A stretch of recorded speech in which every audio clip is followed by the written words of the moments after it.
Le prince Andrew a obtenu la reine à un moment faible pour assurer le feu vert pour un retour à la vie publique avant que le prince Charles et William ne la ferment, a affirmé un commentateur royal.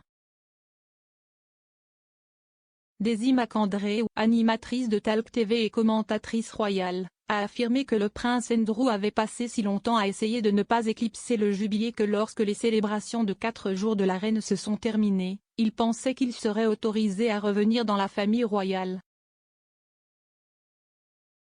Madame McAndrew a affirmé que la reine avait dit oui avant que le prince Charles et William n'entendent parler de la proposition et aurait dit sur mon cadavre. Madame McAndrew a déclaré, « Je pense que nous devons en fait faire un pas en arrière. Je pense que lui dire, au prince Andrew, oui, vous pouvez venir et être au centre de la procession était une énorme erreur. Mon intuition est, et je l'ai légèrement confirmé, si est qu'il a en quelque sorte eu sa mère à un moment de faiblesse. Vous savez, nous l'avons tous fait quand vous voulez quelque chose et que vous attendez le bon moment pour demander. Je pense qu'une grande partie de ce que le prince Andrew a fait pendant toute cette année s'est concentré sur le jubilé. Vous savez, ne laissez pas vos propres problèmes hideux éclipser le jubilé. Triez cela avant le jubilé. Vous savez, payez cette femme, Virginia Giuffre, avant le jubilé. Et puis je pense qu'il est en quelque sorte arrivé au jubilé et a pensé, eh bien, et maintenant? Suis-je autorisé à revenir maintenant que je n'aille pas éclipser le jubilé? Et je suppose qu'il a en quelque sorte dit après eh bien, évidemment, je peux venir à la procession.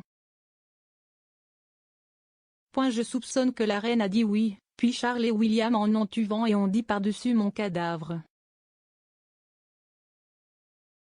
Le prince Andrew devait assister au service de l'ordre de la Jarretière hier au château de Windsor à titre public.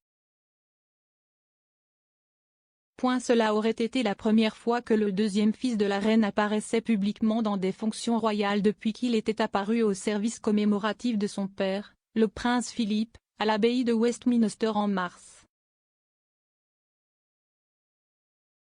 Il a occupé le devant de la scène à la consternation du public au mémorial du défunt mari de la reine, accompagnant la monarque dans l'allée jusqu'à son siège. Le prince, qui a raté les célébrations du jubilé de platine en raison d'un test positif au coronavirus, devait ensuite participer à la procession du château de Windsor à la chapelle Saint-Georges pour la cérémonie de l'ordre de la Jarretière. Mais une annonce de dernière minute du palais de Buckingham a été publiée lundi indiquant qu'une décision familiale avait été prise pour éloigner le prince Andrew des aspects publics du service. Au lieu de cela, le prince a assisté au déjeuner et à l'investiture des nouveaux membres de l'ancien ordre, qui se sont tous deux déroulés en privé. Son nom aurait été rayé de l'ordre de la cérémonie quelques heures avant le début du service. La reine, en raison de problèmes de mobilité persistants, a également assisté au service uniquement à titre privé.